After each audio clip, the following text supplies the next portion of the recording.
But look, these are just smashed to bits. Look at this. And today I've made it. Here, Ronnie Kray, Reggie Kray.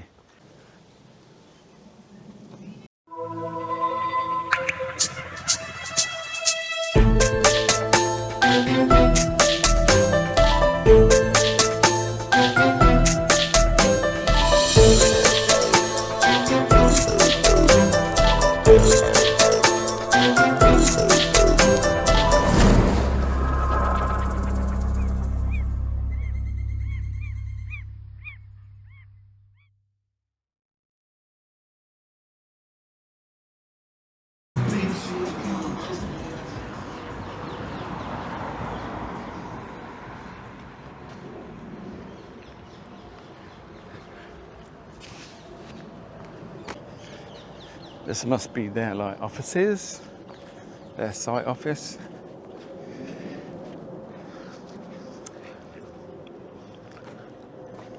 Got a crematorium here.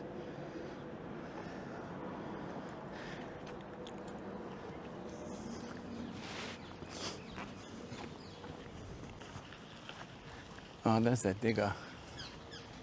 That's where they keep all their machines, their vehicles. There's a soil pile. These must be bases for large monuments, headstones, etc. That's quite cool. There's some more there. They're boards that they put down for when they're digging, so the digger doesn't destroy the ground or graves. So yes guys, welcome back to another video. Today I'm in London. I've come out to play and I am at Chingford Mount Cemetery. Now that name may ring a bell for a couple of reasons, or a family reason. So guys, hope you're ready. Walk with me.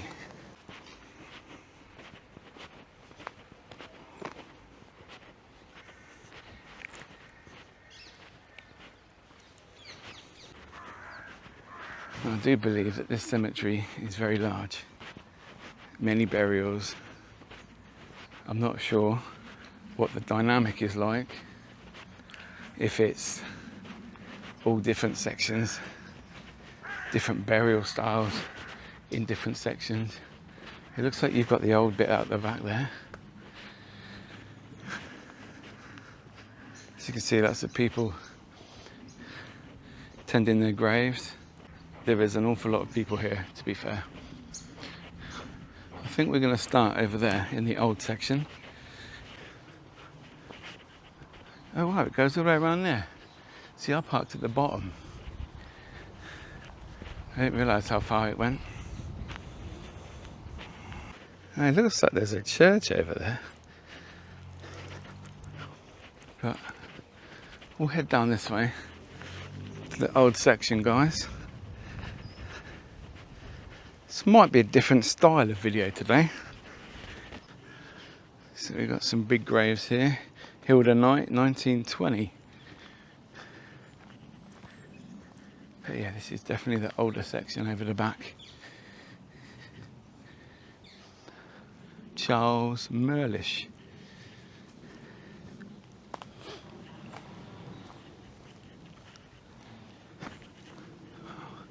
Harry Marsden Kay, 1897. Look at that.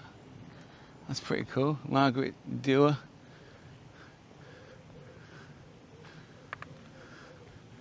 Clement Jolly, Samuel Crean. North Road. How many roads is there? So this looks like the start of the old section around here. 1935, Mary Lindsay.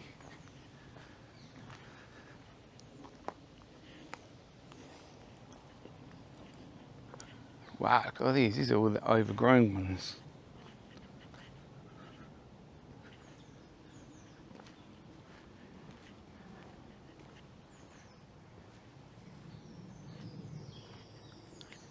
Ada Vaughan, 1930. He fell asleep.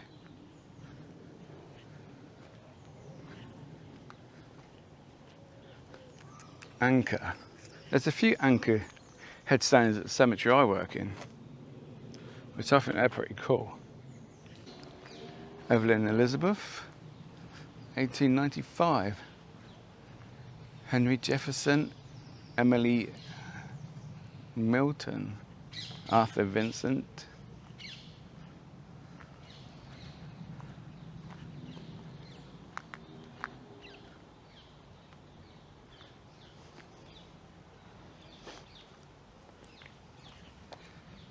Now, I'm definitely not going to get around all of these graves, I'm afraid, guys, unfortunately. Oh, it even goes up there, look at that up there. It's like north, south, east, west areas. Crazy.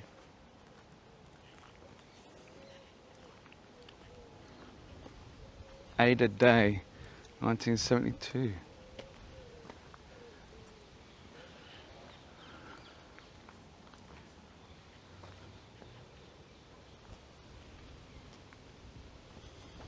Charles Stephen Reynolds, 1885. From Clapton.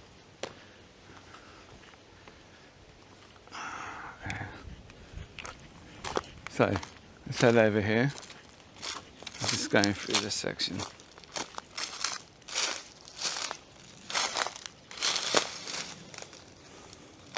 So this is Annie Margaret Snaith, 1970.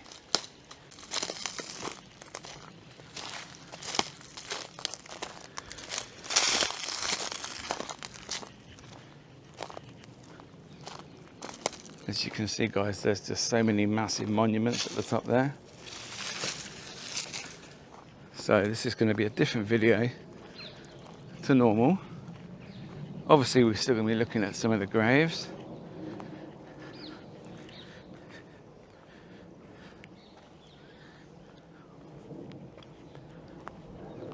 But I can't go into detail unless I see a particularly nice looking grave. Because look how many there is. There's just so many. It's crazy.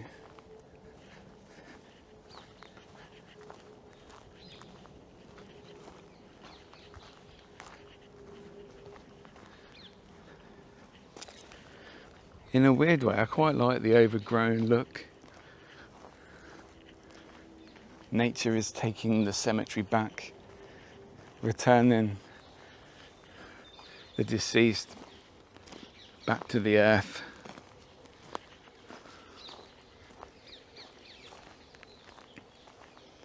Pine path, Rowan path, yew path. Oh my God, I mean, look at all these. Guys, where do I start? Where do I carry on? Let's go up Roman path. Rowan, not Roman. Wow, guys. This place is huge. Please like the video, subscribe, share. It means so much to me. Oh. Took me 2 hours to get here today. Traffic was not kind to me.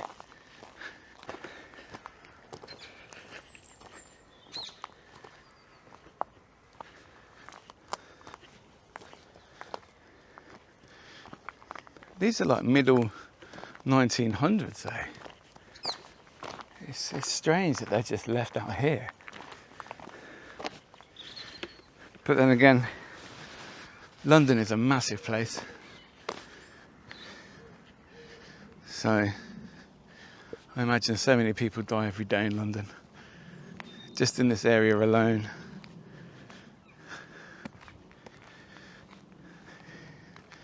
These remind me of the Glasgow necropolis. The size of the stones, they're so big. That looks like sort of like a book or a doorway. Here lies Annie, the beloved wife of Archibald Thompson, 1894. Wow, that's pretty old. So,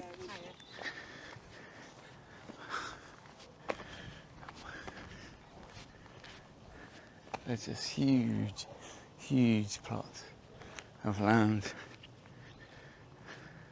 Henry Major Thomas, 1892. These are getting older and older. John William Tripe, 1892.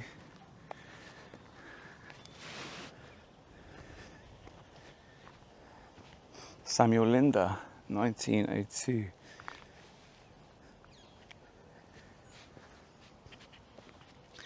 James Spicer of Woodford. Because I live, ye shall live also.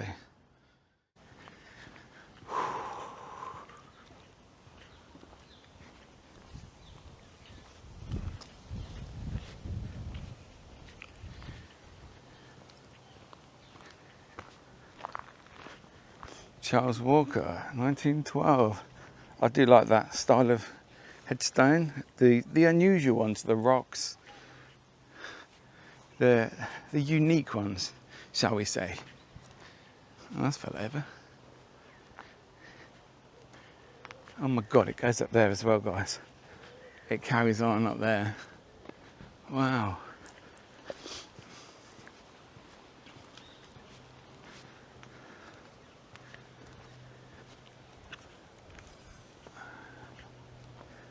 And guys, just by chance, I happened to come to the graves that I actually came here for.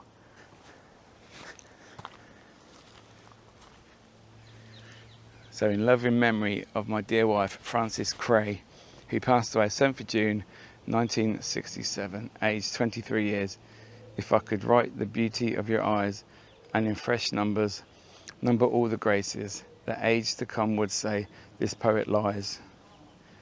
Such heavenly touches, ne'er touched earthly faces. Gary Charles Kray, 1996. Violet Kray, 1982. Charles Kray, 1983.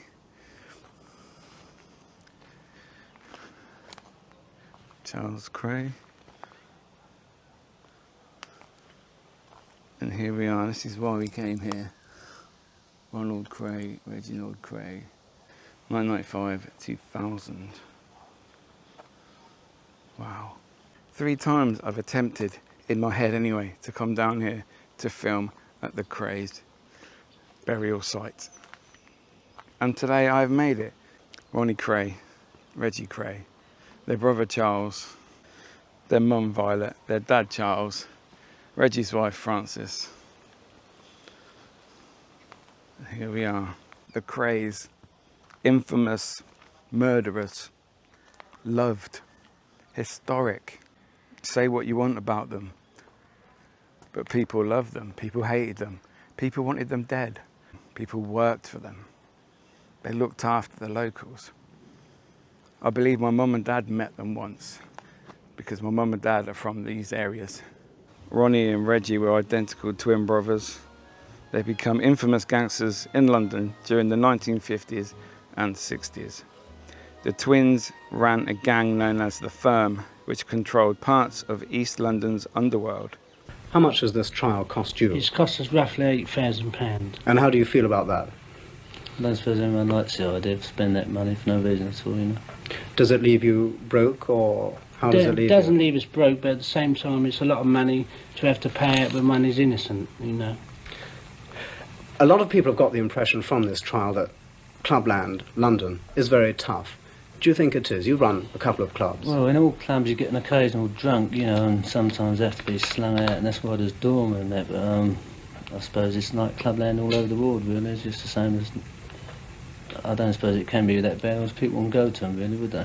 Ronald, what do you think about Clubland in London? Well, I think most clubs are very respectable, you know, and I don't think there's any trouble at all in them, except occasionally. Despite their violent reputation, they mix with celebrities, politicians and well-known figures of the swinging 60s London scene. Their nightclub ownership helped them gain influence and hide some of their criminal activities behind a glamorous image. Ronnie Kray was known as the more unpredictable and violent of the two, while Reggie handled much of the business side. Their downfall began after increased police investigations into several murders linked to the gang, including the killings of George Cornell and Jack the Hat McVitie. In 1969, both brothers were convicted of murder and sentenced to life imprisonment. Ronnie was well known for suffering from severe mental health problems and being diagnosed with paranoid schizophrenia.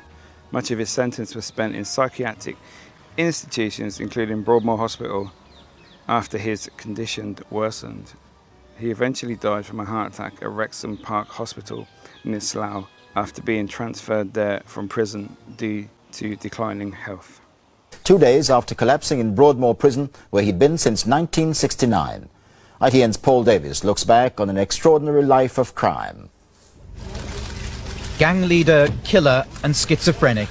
Ronnie Kray, in the glasses here, filmed attending his mother's funeral 13 years ago before returning to Broadmoor and a life sentence that ended with his death this morning. It was the East End send-off that Ronnie Kray planned in his prison cell and requested before his death. From early this morning, security men hired by the Kray family guarded the funeral parlour in Bethnal Green, where the procession would begin.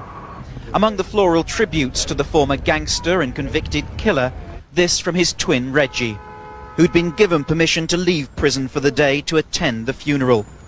Reggie Kray appeared handcuffed to a prison officer as the cortege prepared to move off. The funeral route took the procession along streets the Kray twins used to rule with their own brand of terror and protection rackets back in the early 60s.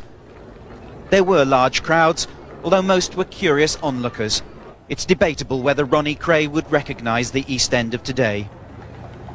The coffin was carried along Valence Road, where the Krays used to live, although the terraced family home was demolished many years ago. At St Matthew's Church, the principal mourner, Reggie Kray, was greeted by old friends, many of whom are now campaigning for his release. The Kray family, defending today's spectacular funeral, say people should not forget that Ronnie Kray was mentally ill when he committed his crimes. I've always said, not making excuses, it's known, doctors will tell you, but the one thing I would love people to remember, who say bad things, remember he had an illness, and if it wasn't for that, he would have been a different person. Ronnie Kray had wanted a traditional East End funeral.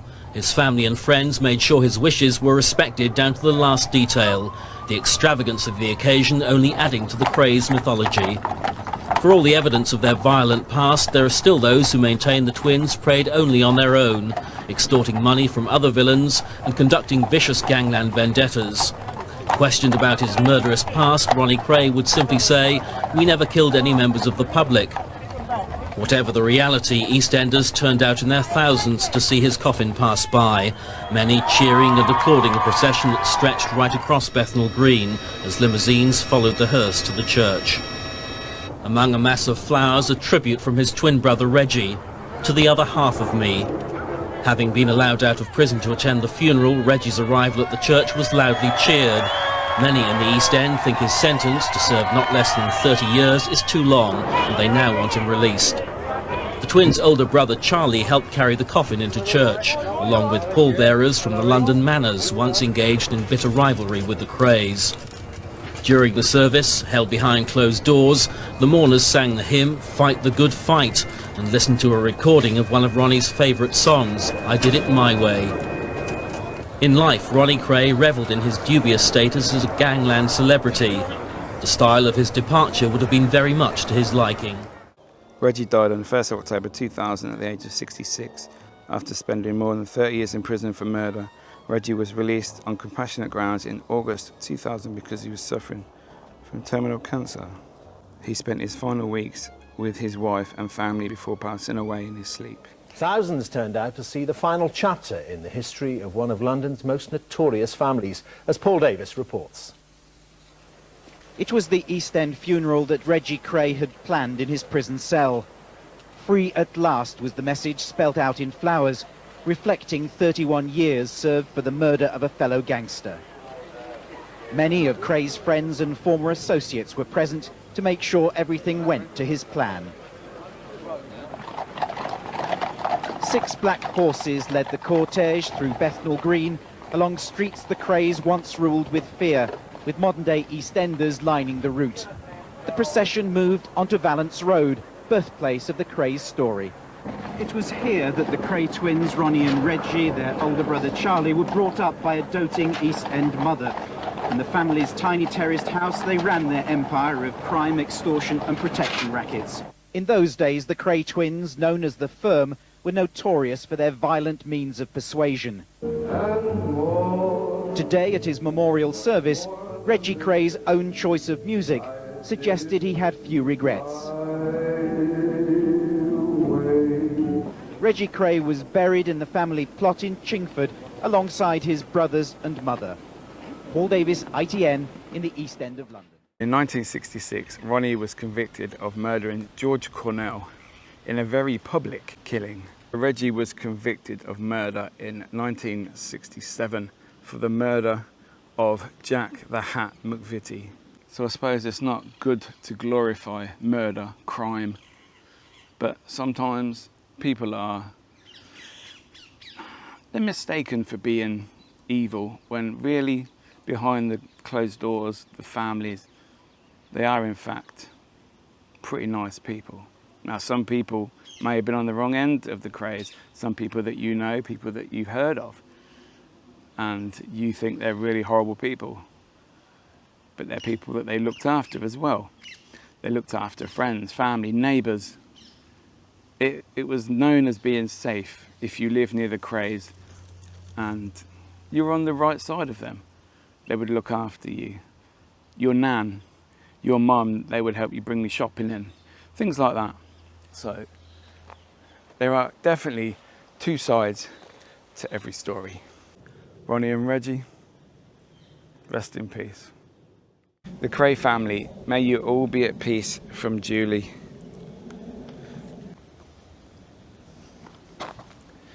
Right, so let's head over here into this sort of wooded area. We're going to look at some war graves, because I do love war graves. So simple, so clean, so honourable is, I think, the right word. Now guys, I hope you realise that I'm not going to go through every single name. I hope that doesn't offend anybody, but I will show them all as a way of respecting them. Everybody gave up their lives in some way to fight for this country, Great Britain, England, Scotland, Wales, Northern Ireland. Thank you all for your sacrifice. Without you, this country may have been a totally different way of life, really, for everyone that's here, living still, families, friends. I thank you, and I'm sure everybody thanks you.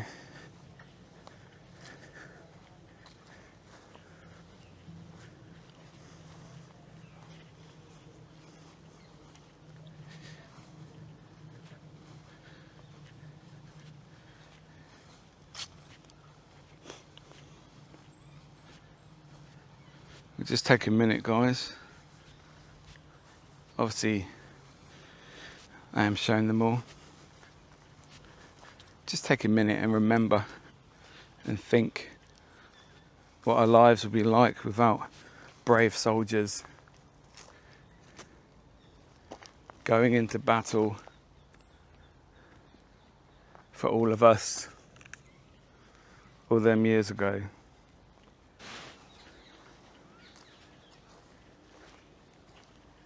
I think every cemetery should have a section of war graves just like this, where people can come. It's quite, I don't know, it's quite, what's the word? It like stands out. It's awesome. I love it. I know what I'm trying to say, guys. It's humbling. You just see all the names, the war graves standing tall, clean, died with honour, respect, dignity for our country.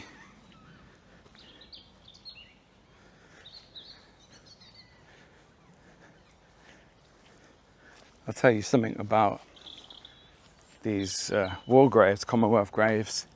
You also get MOD graves as well, which are very, very similar. They look the same. We'll use Bateman as an example, but they have this bit cut off like that. It goes down like that. Very similar. Cornwall. I'm from Cornwall. But yeah, we have a couple of MOD graves in my cemetery, which I was helping the Commonwealth grave people to help find, and they're going to come in and clean them, polish them up, basically make sure they're all good still, maintain the quality of them. So, what an awesome place, guys. These graves, another one there. To be fair, I wouldn't want to dig in this cemetery. I'm not sure how it all works, the structure. Is it just go anywhere? Another couple here.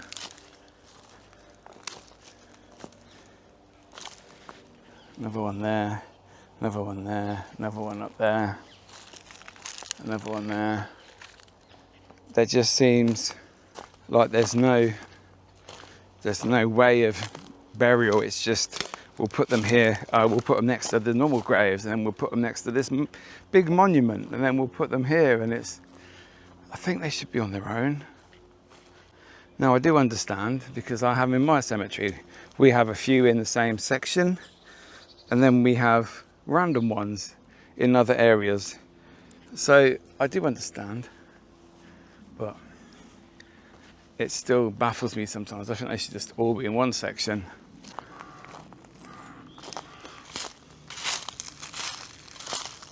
Going deep in the jungle now, guys.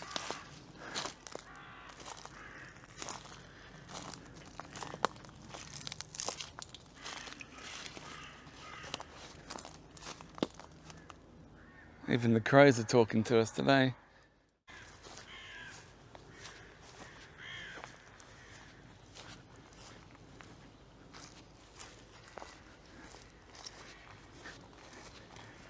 Not going to lie, I'm a bit lost actually. I don't know where I am.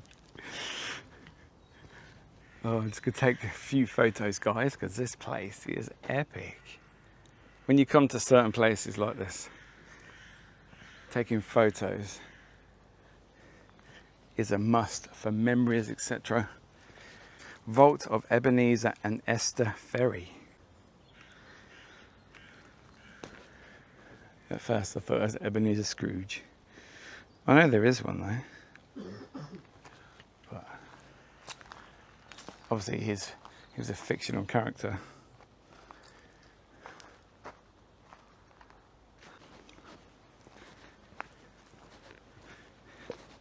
I also know that Enfield is not far from this cemetery, and obviously you got the story of the Enfield haunting. Bill Wilkins is supposed to be the person that died in the actual Enfield house. Now I know there is a grave for William Wilkins.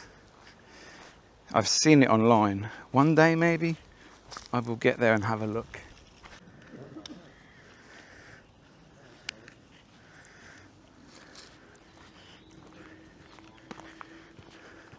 There's the Woodchip pile.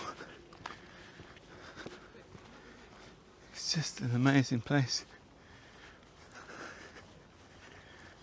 Oh, look at that.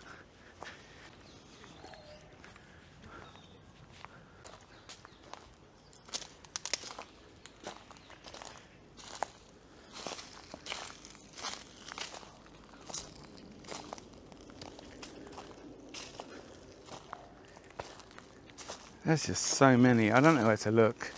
I really don't know where to look, guys. Wow.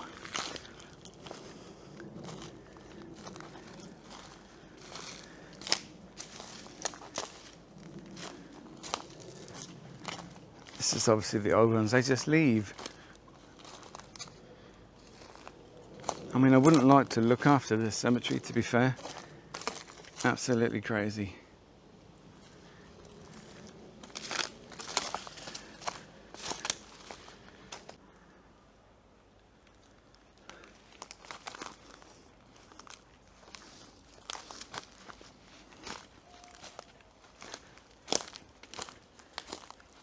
Lots of decay on these.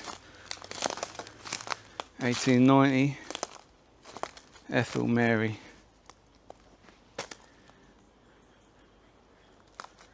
Look at all these guys, wow. There is just far, far, far too many to actually look at, and I do apologise, but this video would be about 5 hours long. Probably even a bit longer than that. Just on these old ones alone.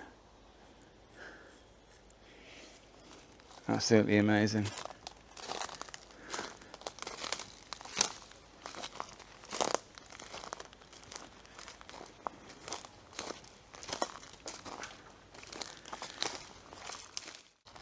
Frederick Williams, age 55, 15th of June 1951.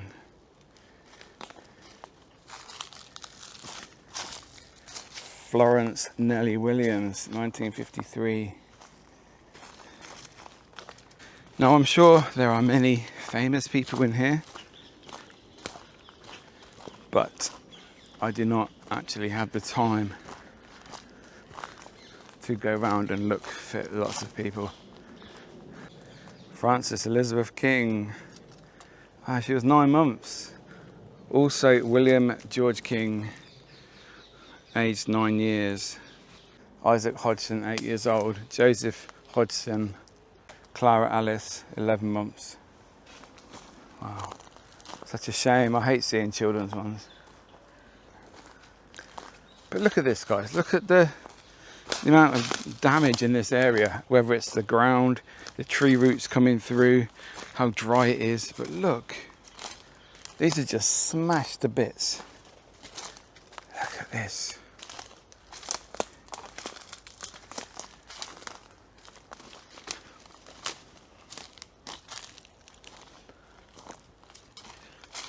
Look at all the damage and decay. This must be where the ground is changing.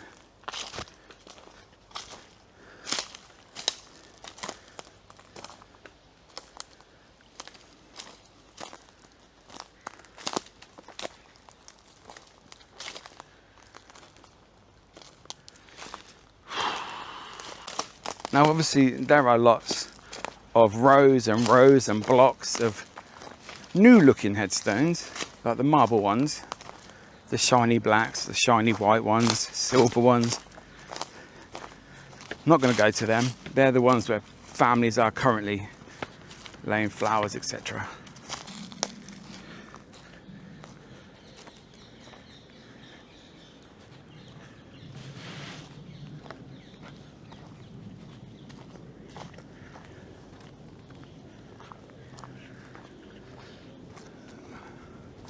So I'm going to get up to the top where I think I saw a church.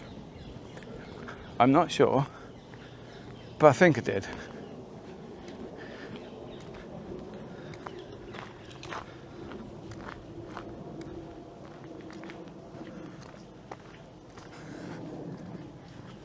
Now obviously the road is closed there, so I'm going to cut through the corner, through the amongst the graves, the old ones, and head up what looks like a church.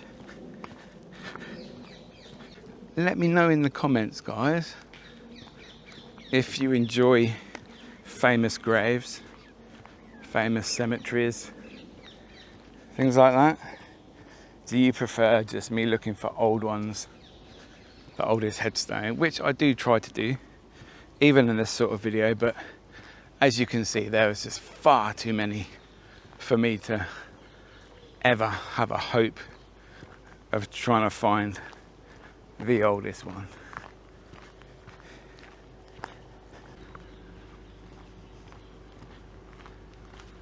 Oh, I found a path.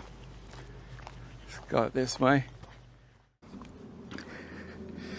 Oh, that church is across the road. Maybe not then. The cortege wound its way through the East End the Krays knew so well 13 years ago, to the little Chingford Old Church, now swamped by this unaccustomed congregation and publicity.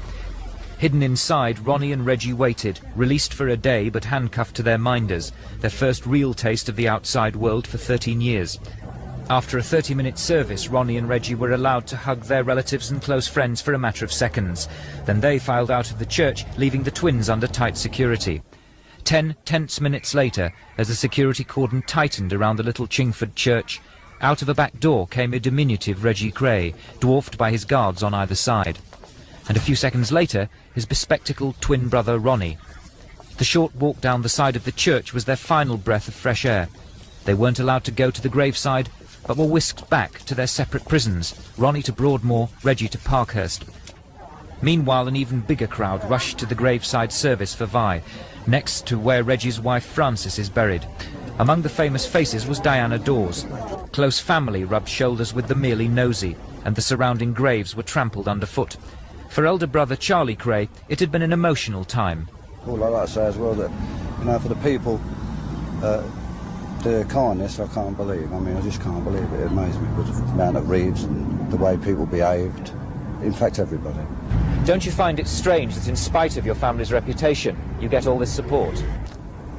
Well, I've got an answer for that, really, is that whatever they did, no one I condone, but at the same time, one thing I keep insisting about is they've never harmed the public, you see, and they let people out who do harm the public and kill children and women, they still release them. But the twins, they never do. I mean, they've never harmed the public. Whatever they did was wrong, they know it. But if they let them out tomorrow, the public's not got to run away. Then it was over. The black limousines took the family away from the crowds, back to their local pub in the city. And at last, Violet Kray could rest in peace. Michael Wilson, Thames News.